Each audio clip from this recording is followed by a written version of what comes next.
بعد أعوذ بالله من الشيطان الرجيم. بسم الله الرحمن الرحيم. الحمد لله رب العالمين، ثم الصلاة والسلام على رسول الله. أشهد أن لا إله إلا الله وحده لا شريك له، له الملك وله الحمد، يحيي ويميت وهو حي لا يموت، بيده الخير، إنك على كل شيء قدير. وأشهد أن محمدا عبده ورسوله، خاتم الأنبياء وإمام المرسلين. عباد الرحمن، ntageniragiza Allah usumba byose ushobora byose, mwaninde shitani wavumwa agakurwa mu nema z'Imana. Nashimwe Allah kandi wotuyoboye inzira y'abicisha bugufi. Allah we uhoraho, wigize utunze buri kimwe, ubeshejeho buri kimwe, ufite ubwami n'ibirere byose biri mu kiganza cye. Allah kandi ibyiza byose biturukiwe. Allah we uhoraho udapfa, naho nje nawe ndetse n'ibindi biremwa byose bigira itangiriro n'iherezo. Uwo ni Allah tugandukira. Ndahamya kandi ko ari ukwiye gusengwa by'ukuri, nkanamya ko Muhammad sallallahu alaihi wasallam ari intumwa y'Imana, akaba n'umugaragu wayo. Imana mu gitabo gitagatifu Qur'an ikaduhamagara mu mvugo yubayitse, ikavuga ngo ya ayyuhalladhina amanu, yemwe babandi bemeye, itakullah, mutinye Allah, haqqa tukatihi, mukuri ko kumutinya, wala tamutunna illa wa antum muslimun, muramenye ntimuzagera igihe cyo kuvamo roho keretse ko muzaba muri babandi bicisha bugufi ku mategeko y'Imana. Khutuba yacu uyu munsi cyangwa urwibutso rwacu uyu munsi, mbasaba ko buri wese akurikira neza bishyizeho umutima, yerekejeho n'ubwenge, kubera ko byibuzuza gucyura 50% y'ibyo turi bugerageze kurebera hamwe biraba bimuhagije abayisilamu. Nibyo tugiye kuganiraho, ubikeneye nanjye bikeneye kurusha abatari abayisilamu. Kubera iki? Turatangira twibaza ikibazo, kubera iki kuba turi abayisilamu, ariko ubundi ijambo al-Islam bisobanuye iki cyangwa bivuze iki? Ni iki bisobanuye mu buzima bwawe? Kuba uri umuyisilamu ni iki bivuze mu buzima bwawe? Islamu bisobanuye iki? Kubera ko kunanirwa gusubiza ngo Islamu ni iki, niko bikugora gukora ubuyisilamu. Kubera ko ahantu hambere dutsindirwa, tubanza kudashoboye gusobanura imyemerere yawe ufite, urimo wemera ukurikira, uba warangiye gutsindwa. Al-Islamu zuba bajya kubisobanura, bagafata imwe mu ndangagaciro y'Ubuislamu, imwe mu by'Ubuislamu butegeka, bagahita bahinira bugufi, bagahita bakuye ko ari cyo gisobanuro cy'Ubuislamu. Abandi bagafata hafi bitewe n'ubumenyi bukeya, agahita afata icyo cyonyine, agahita agiriye idini yose Abayisilamu. Bagakubwira ngo Ubuislamu bisobanuye amahoro, kubera ko harimo ijambo sin, harimo lam, harimo na mim. Assalamu ni imwe mu ndangagaciro z'Abayisilamu, niko dusuhuzanya niyo turangiye iswala, ni henshi duhura n'iryo jambo. Ariko igisobanuro cyayo nyacyo cy'ijambo al-Islam ubundi ni iki? Kubera ko ngo babahinnye Abayisilamu. Ni igihe cyose unaniye gusobanura imyemerere yawe, ukananirwa kuyisobanura, ntabwo wabasha kuyishyira mu bikorwa. Ijambo al-Islam dukeneye kurisobanukirwa twebwe kurusha abandi bantu, kurusha undi uwo ari we wese, kubera ko uko ushobora gusobanukirwa imyemerere yawe ni kurushaho kuza kuyitunganya neza. Kubera ko rimwe na rimwe hari igihe abantu bajya gusobanura ijambo bakarisobanura nabi, bitewe n'abo agiye guha dawa, cyangwa se n'ahari n'ubumenyi bukeya, akaba yasobanura isobanuro, kandi niba utanze igisobanuro nabi cy'idini yawe ya Islam, abo bantu bashyize mu rujijo, ubashyize mu rujijo nawe utiretse Abayisilamu. Al-Islam twihuse bisobanura iki? Al-Islam iyo umaze kuyisobanura, nuko abo bantu b'Abayisilamu tubyumve neza, ntabwo umuntu ajya gusobanura gutya afite umugambi wo guhimba. Ni ukuvuga ngo nuko ibyo bintu bimwe ngo atabisobanukiwe. Al-Islam ni imwe mu ndangagaciro yacu, ni assalamu, ni indamutso y'amahoro. Niyo mpamvu Imana ngo dawahum fiha subhanaka wa tahiyatu fiha salam, ni indamutso yacu igihe tuzaba turi mu kwinjira muri al-Jannah, izaba ari indamutso y'amahoro. Ariko Islam ni ikirenze icyo ngicyo Abayisilamu, ni icyagutse kurenzaho. Al-Islamu bivuga kwicisha bugufi. Ryari hehe, mu buhe buryo, gute? Kwicisha bugufi kurinde igihe ubishaka, igihe utabishaka, igihe wumva ibyo utegetswemo biri guhura n'amarangamutima yawe, igihe ibyo uri kubwirwa wumva bijyanye n'ibyo utekerezo byawe bishaka, igihe utabishaka, igihe wumva ufite umwanya, igihe utabifite umwanya, igihe wumva wakize, igihe wumva wakennye, igihe urwaye, igihe wakize, ni ryari utegekwa kwicisha bugufi? Igihe cyose abayisilamu utegekwa kwicisha bugufi ku mategeko y'Imana, igihe cyose n'aho ari hose aho uhagaze, nta kindi urengeje abayisilamu. Niyo mpamvu rimwe na rimwe turi kugorwa no gushyira mu bikorwa amategeko y'Imana. Kubera iki? Ntabwo tuzi iki gisobanuro. Ubuyisilamu ntabwo tuzi icyo ari cyo. Watoye shahada gusa, wumva utoye shahada wumva birarangiye, ariko ntabwo baje gusobanukirwa twicisha bugufi kurinde. Uhita usubira inyuma ugasubira kuri Allah ukamusobanukirwa. Abayisilamu, Allah ninde? Ni Allah ukwiye kugaragirwa, wihariye gusengwa no gusingizwa. Allah ninde? Ni Al-Khaliq, ni umuremyi w'isi, ni umuremyi w'ijuru, ni umuremyi w'ibirere n'ibirimo byose. Allah ni Al-Malik, niwe mwami, umwami w'ubwami bwe budafite itangiriro n'iherezo. Abandi bose Allah arabatiza mu gihe runaka bikarangira. Udashaka kubyemera, abajya biga amateka bazasome ampire yabaye nk'amampire y'abaromani, zabaye ari ampire zikomeye, ariko abantu byageze igihe cyabyo kirarangira abayisilamu. Ariko Allah we ubwami bwe bwariho, buriho, buzanahoraho. Uwo ni wo wicishaho bugufi. Allah ninde? Ar-Razzaq, ni utanga amafunguro. Allah ni ugufungurira ibyo byose ubona uri kurya ugasigaza abayisilamu. Allah ni ukwambika akambika n'abandi uri kubona nawe utabona abayisilamu.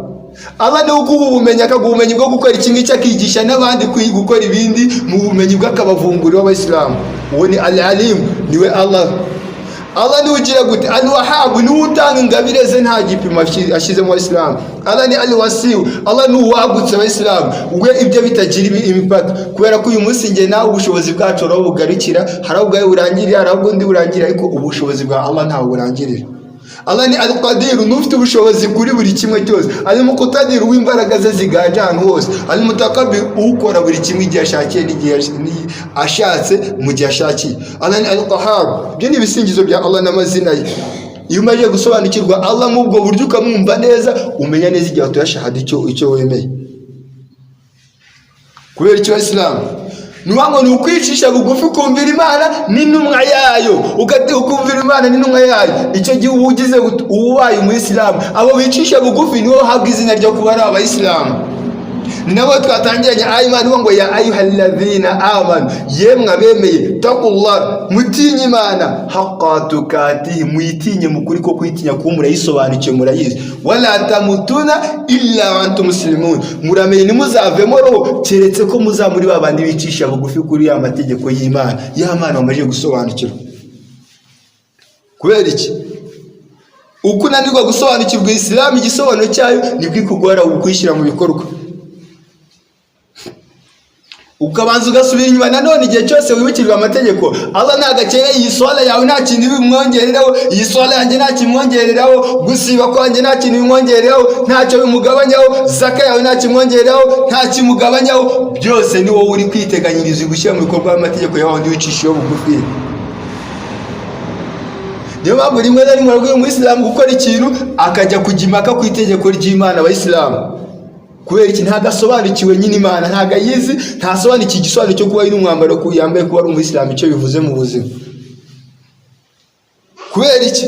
Mureke gwaza, kubera iki njya gukora ibi n'ibi. Imana yategetse ngo aqimus salata, muhagarika amasengesho, wa atu zakata. Umuyisilamu agatatangira sasa amasengesho ndaza kugerageza, wa atu zakata, nimbishaka ndabikora, nabishaka simbikora. Kubera iki? Nta gusobanukira igisobanuro. Niyo mpamvu yatuye umuntu agiye kwinjira mu idini Basilamu, Allah yaciye iteka muri Qur'ani, la ikraha fi dini, nta gahato mu kwinjira mu idini Basilamu. Niyo mpamvu umuntu agiye kwinjira mu idini agomba kubanza gusobanukirwa Allah, akamenya neza, akamusobanukirwa, akabyumvisha mu bitekerezo, yarangiza agatavuga ngo cyagakora isezerano Basilamu, ashhadu an la ilaha illa Allah, mpamije iyo Mana n'umutima wanjye, wa ashhadu anna Muhammadur Rasulullah, mpamije ni intumwa y'Imana. Wamaze gusobanukirwa ko utegetswe kwicisha bugufi. niba Imana yaciye iteka rigativuga ngo uzi inkingi ya gatatu uzubakiraho niye, inkingi ya kabiri kwa musala uzakora mutanga amaturo. Kubera iki? Ntago ari ibyo ngibyo bikora kugira ngo bigire icyo bimwongereraho, cyangwa nutabitanga nutabikora ngo hagire icyo bimugabanya abayisilamu. Ntago Allah dukeneye nge nawe. Niba bintu Muhammad sallallahu alaihi wasallam ubwo bayibazaga akabibaza, ya Rasulullah sallallahu alaihi wasallam tubwire ku Mana yawe. Imana ngo cyese yamanuka aya qul babwire Muhammad huwa Allahu ahad, ni Imana imwe rukumbi. Ntabwo ari Imana nyinshi tujya kwicisha bugufi, ntabwo twicisha bugufi kubera ko twagize ubwo twicisha bugufi twamariye sobanukirwa Imana. Allahu samad, Imana ititanga igisobanuro, ni Allah nyiri kwishingikirizwaho kuri buri kimwe. Icyo ukeneye cyose nta hantu zo kugikura, ni kuri Allah, niwe nyiri kwishingikirizwaho. Alladhi lam yalid wa lam yulad, ni Imana itarabyaye itaranabyawe. Kubera ko Imana ibyara, Imana ikanabyarwa n'Imana. Ubwo uramutse yarabyaye haba hari izindi Imana, iramutse yarabyawe haba hari yayibyaye. Walam yakul lahu kufuwan ahad, ni Imana itagira ikisana cyo mu byo yaremye. Kajya kuzana ngo umuntu yaremye mu ishusho y'Imana, n'amafuti tubona n'iki umuntu yaremye mu ishusho y'Imana kweli? Ninde ugiye guhagarara ari akatubwira ko ari intungane ku buryo tuba ngo uremye mu ishusho y'Imana ni nka runaka? Niyo mpamvu iyo tugiye kwicisha bugufi tubanza gusobanukirwa Allah mu mazina yose, tukazirikana ko niwe muremye, niwe muhanzi w'ibiri mu isi no mu birere byose, tukamwicishaho bugufi tuzi icyo turi kugaragira, n'uwo turi gusenga, n'uwo turi kwambaza. Kubera iki?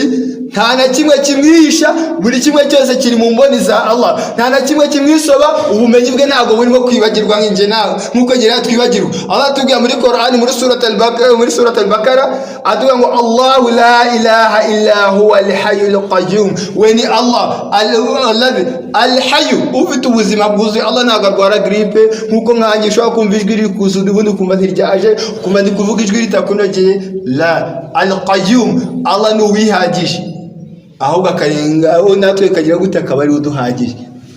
Intumwa Muhammad sallallahu alaihi wasallam kugira ngo yumvikane twibutse ubuhambare bw'ubutunzi bwa Allah, iti kuva ku kiremwa cya mbere cyarimwe ayo Adamu alayhi salam kugera ku munsi w'imperuka ku kiremwa cya nyuma kizavuka, abo bose baramutse bicaye bagaterana bagatakambira Allah bamusaba ikintu kimwe, byibuze Abayisilamu kimwe bose bagaterana, ngo icyo byagabanyaho ni nkuko wafata urutoki rwawe, urabona uko wowe ushaka gufata umuntu w'umusore ugene ubwe ngo ukoze ku nyanja gutya ukuremo amazi wagabanya ku nyanja, nicyo twaba tugabanyije ku butunzi bwa Allah al-Qayyum. Allah la ta'khudhu sinatun wala nawm, Allah nafatwa na gatotsi habe no guhungiza, sugira intege nkeya, sugira irungu ngakene umuganiriza. La, niyo mpamvu tugiye kuvuga ngo iyo ugiye gusubira inyuma tugasobanukirwa ninde twicishijeho bugufi, ninde uri kudutegeka. Kubera iki? Kubera ko kuba wabikora nta kintu Allah biza kubimuhinduraho. Uyu nguyu rero ibaye kumusobanukirwa neza, niwe wakiriye umuhamya n'umutima wawe, ubisohora ku rurimi rwawe. Igisigaye no kwititamo gukurikira inzira ye. Niba wumvise icyo avuga ngo yagutegetse, na murete ukurikira. Kubera iki? Umutima wawe waramusobanukiwe neza, uramuhamya.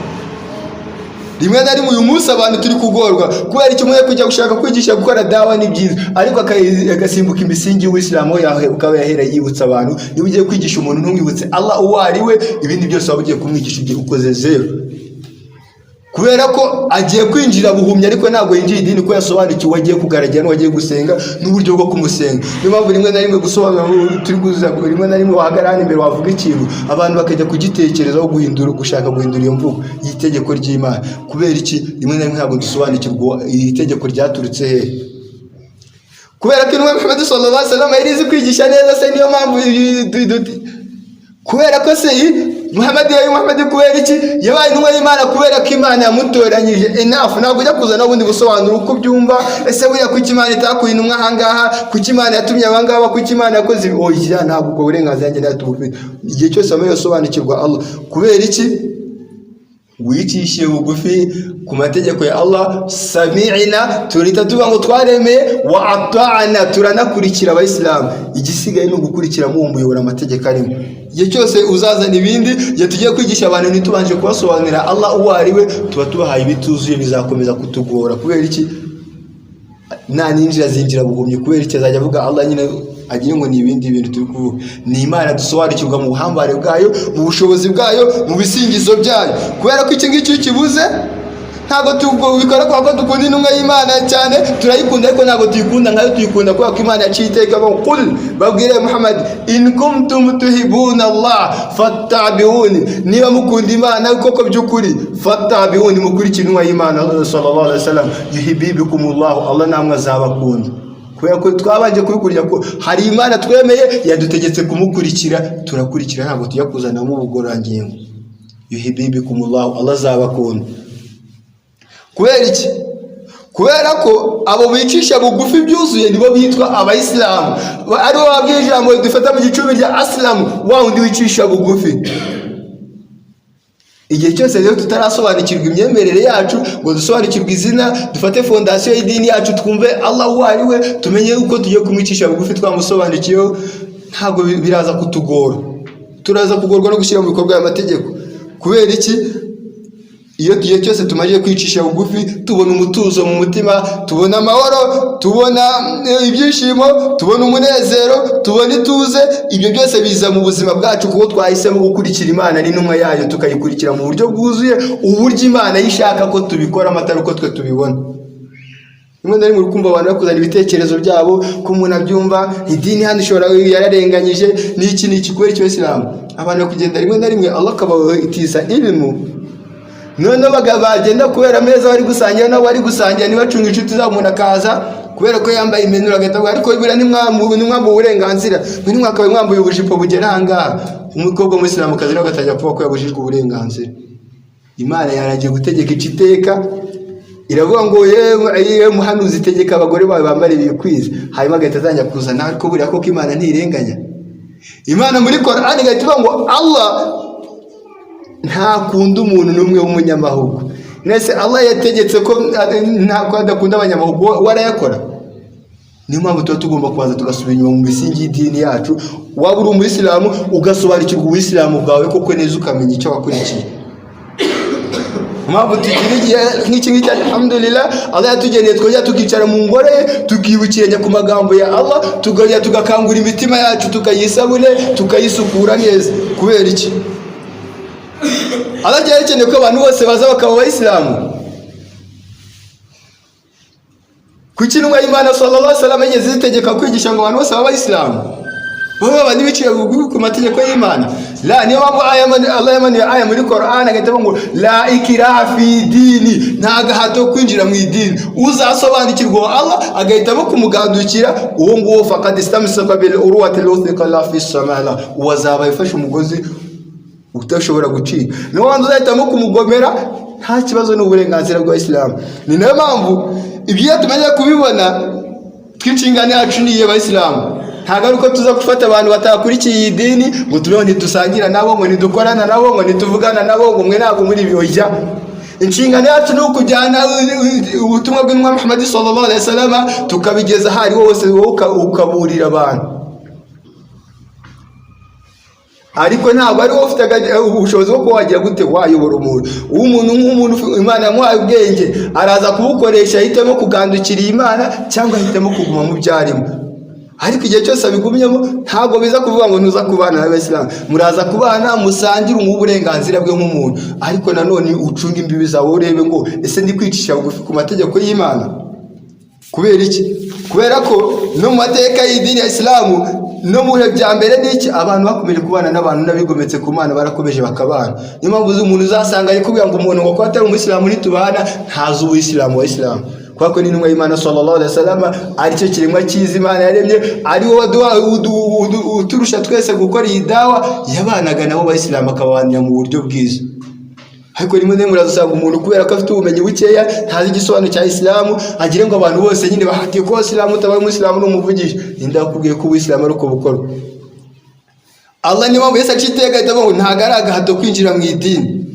Niyo mpamvu ibi umaze kuzirikana umwemeramana, niyo mpamvu nta kintu kibi Allah yigeze atugenera mu buzima. Nko uzumva umuntu akwaza ese buri ibiri Allah yabahaye ni byiza cyangwa ni bibi? ese kuki Allah kuki yahisemo ko ibintu bikorwa gutya ibi ngibi bimeze gute ese kuki yahisemo ko iriya muntu ari mu bintu ko yahisemo ko iki nta mahitamo twongera kugira iyo twahisemo dukurikiye amategeko y'Imana mu buryo Imana yagennye kandi tugagenda kubera ko Allah ntago ari wundi wibeshya mu myanzuro afashe ngo yibeshye Allah ntago ari wundi ugira intege mu byo yakoze ngo avuge ngo harimo defu Allah ntago ari wundi ukenewe ngo yakere Allah ntago ari wundi uvuga Allah uko yari niko ari ni nakazaguma abayisilamu niyo mpamvu tumaze kubisobanukirwa kuki Allah mu mategeko y'Imana yanajya kutumanura amategeko ye ajya kuyanyuza mu bitabo bye no ku ntumwa ze yabikoze kubera ko yakoresheje uburakari bwe atavuga atabandeka mbagenera ibi ngibi yabikoze se mu rukundo rero navuga ko abantu bakunze cyane kamagenera ibi Allah ni al-Hakim ni umunyabugenge ni umumenyi uhambaye Allah niwe ufite ubushobozi kuri buri kimwe cyose yageniye yakigeniye kubera icyo Islam kubera izina rya Allah ryitwa Rahima ni mu mpuhwe za Allah niyo mpamvu Allah tuyobora akatwereka uburyo bwo kumugandukira hanyuma ntanaduhatirize kubikora ahubwo tukigira amahitamo twebwe n'urukundo rwa Allah akatwohereza intumwa akaziha umuyoboro utunganye kugira ngo babandi bafite ubwenge bagerageze bakurikira Imana bayicishe bugufi kubera iki undi uzanye ibindi byose bitandukanye undi ugiye kuba ngo turaza kwicara ngo kubera ko ngo bavuze ngo tugiye gutanga zaka ngo tubiganireho ntakore uwo nguwo ibyo ngibyo Abasilamu hari ibintu turi kuzana mu idini bitari bidakwiye kuba byakwicarwaho ngo biganirwe ku meza idini ntabwo ari ikintu tuganiraho twishakiye ntabwo ari akantu koroshye tuza kwicara muri restaurant tumara guhaga ariko ngo ubuyisilamu ngo tuvuge ku buyisilamu niyo mpamvu ibintu biri kutugora kubera iki ni ikintu gihambaye ahubwo mu buzima mbere yo gutekereza ibyo byose wakabaye wabanje kuganiraho ukamenya ko ari ubuzima bwawe bwubakiye kubera ko idini iratunganye njye sinunganye nawe ntutunganye n'undi ntatunganye na shekhe runaka ntatunganye niyo mpamvu iyo dushaka gutunganya tugaruka hano tugasoma Qur'an dusubira inyuma tukareba imvugo z'intumwa Muhammad sallallahu alaihi wasallam tukareba icyo Imana yategetseho tukareba uko intumwa y'Imana yabivuzemo ibyo bintu Imana yategetse twarangira tugahita duca umurongo kubera ko Imana muri surata Ahzab Allah aravuga ngo ntabwo bikwiye kumwemeramana n'umwemeramana akazi kugihe Allah ni n'umwe baciye iteka ko bagira amahitamo mu gukora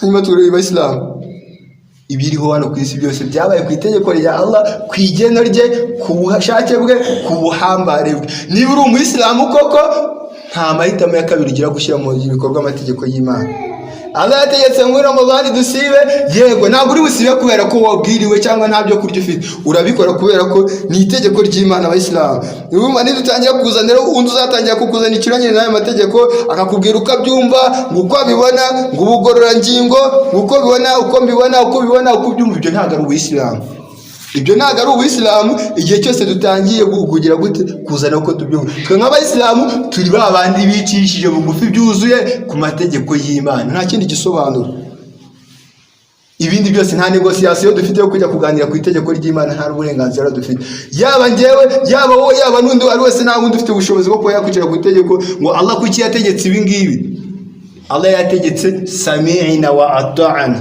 urumva unumvira kubera iki iyi dini Allah yarayujuje ndetse intumwa Muhammad sallallahu alaihi wasallam nawe tugiye gusoreza khutuba yacu uyu munsi ubwo yari gutanga khutubatul wada ubwo yari gusezera ikora hijja inasezera mu buzima byagenze gute Abasilamu ubwo ubuzima bwawe bwari buri kugera ku iherezo ubutumwa bwari buri kugera ku iherezo na Qur'an ubwayo n'uburyo yari kumanuka byari biri guca amarenga kugera ku iherezo uzasanga mu za surati Nasr idha ja'a nasrullahi wal fath umunsi uzabona inkunga y'Imana yaje wara'aita nas yadkhuluna ukabona abantu binjira idini y'Imana mu amatsinda hatangiye kumanuka aya ziburira abantu ko nyine ibintu bikugera ku musozo intumwa y'Imana sallallahu alaihi wasallam ubuzima bwe buri kugera ku iherezo ubutumwa bwe hamwe na aya hamwe na hadithi yakomeye byamanutse mu myaka igera kuri 23 biri kugera ku iherezo Abasilamu Jibril kumanuka azamuka zana ubutumwa agenda agaruka biri kugera ku iherezo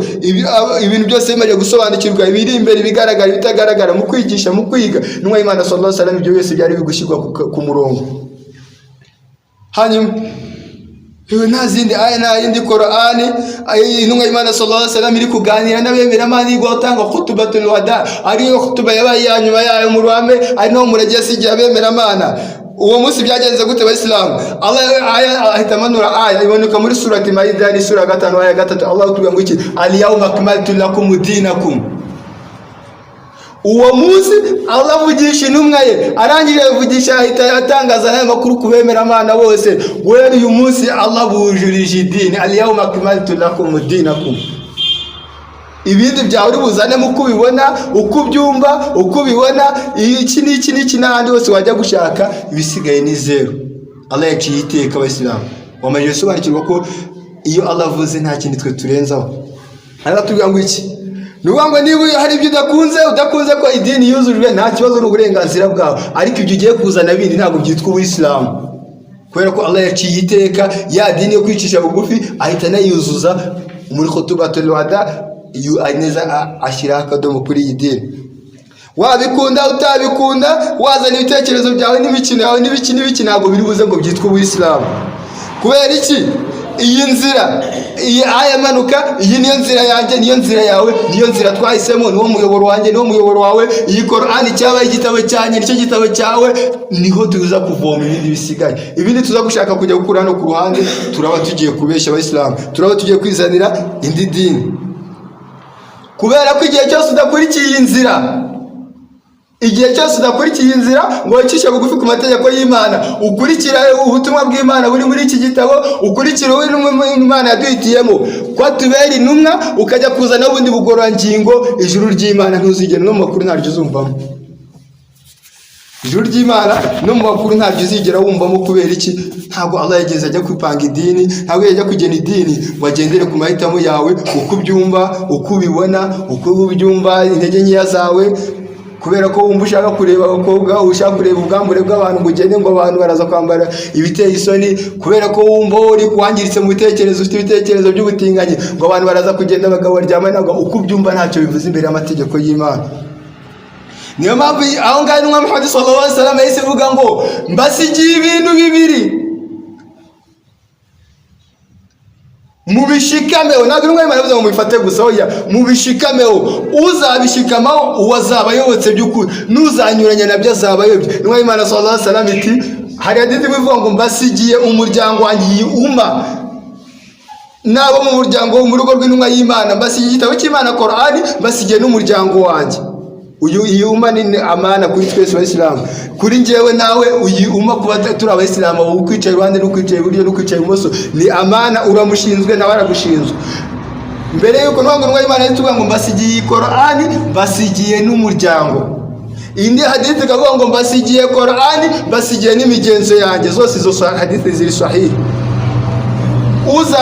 Uzakurikira hadithi, uzakurikira imigenzo y'intumwa y'Imana yabanje gukurikira Qur'an, agakurikira na hadithi, uwo azaba ayobotse. Uzaza nawe uko abyumva, uwo azaba ayobye.